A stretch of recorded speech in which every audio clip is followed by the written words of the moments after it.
Hello and welcome you all to my channel.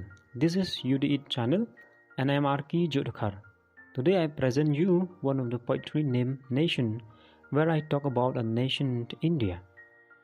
Without further delay, I'll start the poetry now. Nation. Looking to the nation, it is painful to see that the sense of morality has lost its way. How did the country used to be? Was that the forefathers taught us? We've buried the nation peace and glory and its guns nowhere. Our previous generation has thrived hard, providing our needs. What about the next generation? Where will they be? What are we doing now? Where is the sense of duty? Why has everything changed? Where have we been? Look around you, realize it. Give time to the nation. Keep hoping and stand firm, and a beginning is all we need. Thank you and God bless you all.